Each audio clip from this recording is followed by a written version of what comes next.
Let's talk about sourdough starter. I've had my starter here. This is Ron. I've had him since January. It is currently the beginning of March. I fed him this morning. He looks gorgeous today. We made a loaf this morning. Ooh, not on the laptop. And I wanna have post a video about sourdough starter. I feel like the more complicated this is, the worse off you are. I firmly believe that simplicity is key, and I have some tips and tricks that I want to share because I've been through the ringer with the sourdough community and starters and advice and videos and books and this, and that. And this is what I found out. I can bake a lot. I have baked a lot. And I use discard. I just basically want to share what I've learned to make it easier for other people that want to get involved because it's not that intimidating. It is not that serious. If I can do it, anybody can do it. So, some of the things that you need is number one, a glass jar. I bought these little covers, these little baby shower caps. They come in like four different sizes, but you don't even need to. I like it because it's easy to clean if they overflow. Sometimes Ron gets super excited and he's splooging all over the place, but you can just take a lid and just loosely have it on top, just like that, loosely on top. You want to have airflow, you want to have the circulation. This jar is actually an old spaghetti jar, so you don't have to buy the fancy Weck ones. You don't need to buy a sourdough starter kit. This is literally things that you already have in your kitchen. So, old spaghetti sauce jar. I did buy these. I was influenced, but I do enjoy them. So he just has his little sourdough cap, just like that. Another thing that you will need is a scale. This is a very basic KitchenAid scale. Um, it does not have a date on it, but this is just a very simple scale. You want to make sure it measures in grams because that's a lot of what you're going to be measuring in is grams. To check to make sure that your scale is actually functioning properly, you're going to want to take something that you know the weight of. I usually use a stick of butter, and I will weigh the stick of butter. If it's accurate to what it says in the packaging for the scale, your scale's good. Ooh. Lastly, a chopstick. Chop chopstick. I use this to stir my starter. It is fantastic for when you are first starting off and it's a little bit of a thicker consistency when you do your mixes. It's easy to get in there. You just twirl it in and it's perfectly fine. I will say I did buy a small bakery spatula. The spatula is great. So see how I showed him to you and he's on the sides of the jars. The spatula is great because you can scrape around the jars and it just makes your jar look prettier. It's less maintenance on cleaning it. Um, and that's it. That's all you need to start a sourdough starter. Um, Now, when it comes to flour, there's a few different ways you can do this. I started off just doing all-purpose flour. There's nothing wrong with it at all, but it took longer for my starter to start. And when I say that, I mean it took me a longer time of discarding and feeding over the course of those 7 days to see any activity until I added the rye flour. The organic rye flour made a difference. It really did. It helps your starter to give that jump start that it needs to start having more consistency. I will say, as soon as I started with this piece, it was the complete key to getting everything going. Now, lastly, the schedule. There's 1,000 different things that people have said. I have a full-time job and I have 3 children, a dog, and chickens, and some baby chicks right here behind me. And I just planted my garden. So I'm going to tell you right now, I do not have time to feed it 7 times a day and like to do all these crazy things and measurements. I try to keep it extremely simple. So what I have done is I have compiled tips, tricks, all the above of what has worked and not worked into right here. Um, the Now, there's different measurements and there's different ratios. For the longest time, this is gonna sound so stupid, but this is how complicated I thought it was. When I heard people saying 1 to 1, 2 to 1, 1 to 3 to 3, 1 to 1 to whatever, all these things. It basically means the first one is your starter.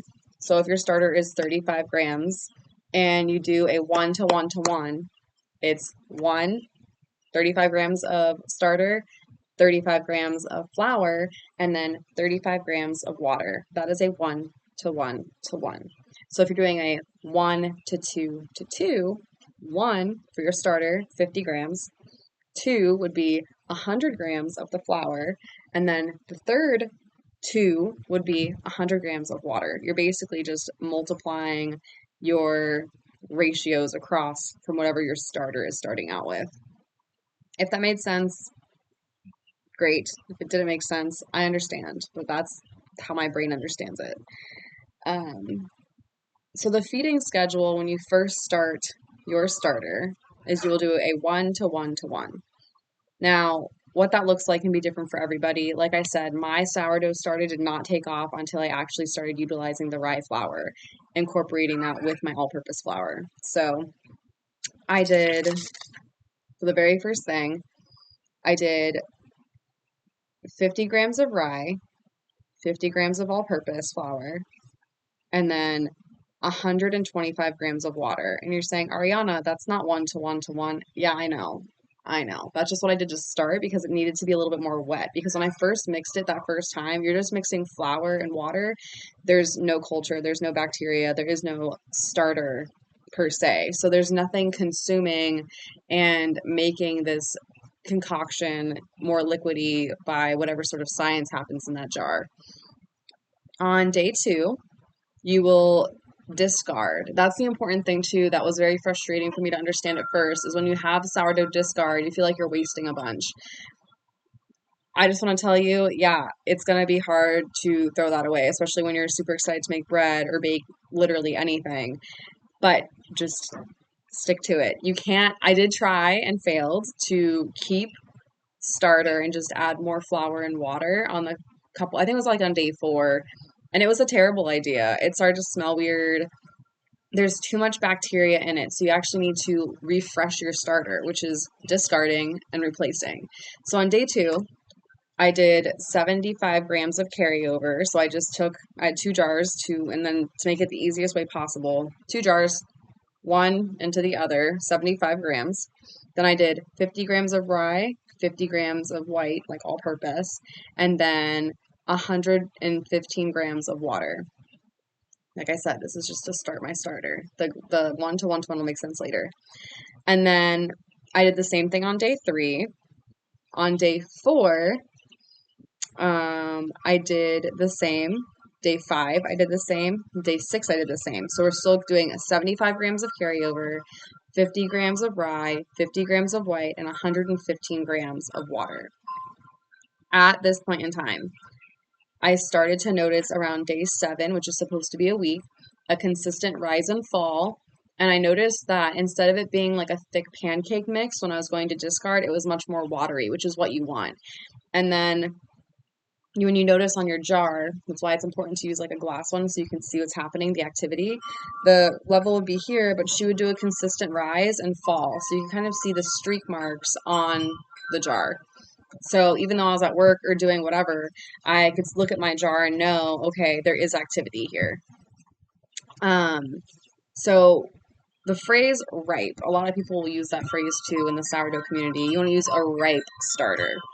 You know your sourdough starter is ripe when after being left to ferment for several hours, meaning you feed it and it rises and it falls consistently. It has a good smell to it. There's no mold. That's how you know that it's ripe. That's when it's an appropriate time to make a bread, to use it as a discard in a different recipe. And so now how I feed it is depending on how I want to bake. So I have found my favorite way, because I live in Florida. It's hot here. Okay, we just went through our Florida winter, so basically it was freezing below 20 degrees. We're all dying.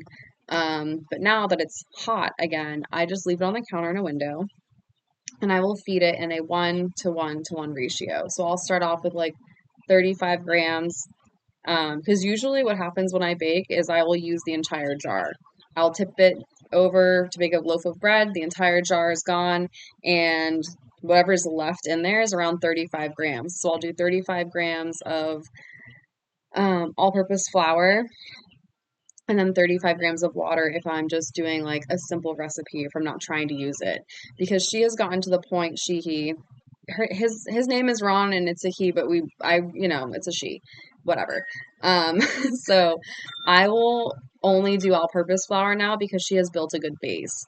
She has a consistent rise and fall. I noticed that she's pretty hardy. During winter, I was using the rye in there to keep her strong and stable, but now I just do an all-purpose flour. Very simple. Um, I will say refrigerating is great. I refrigerate her during the week, and then on the weekends is when I can really bake because of my job. Um, but yeah, I'm gonna come out. I'm going to make a PDF style information packet because, like I said, I don't think that this needs to be that difficult. It really doesn't need to be. Um, and like I said, the harder and the more instruction that comes with this, the more difficult your outcome is. Like it's just this should not be stressful. Okay, I watch Game of Thrones and I see them with the bread. They did not have all this technology we have today. Okay, and they're eating bread. If you have any questions, comments, concerns, did I say something wrong? I don't know. Put it down in the comments. I am excited for your sourdough journey as much as I'm excited for it myself. So yeah, let me know.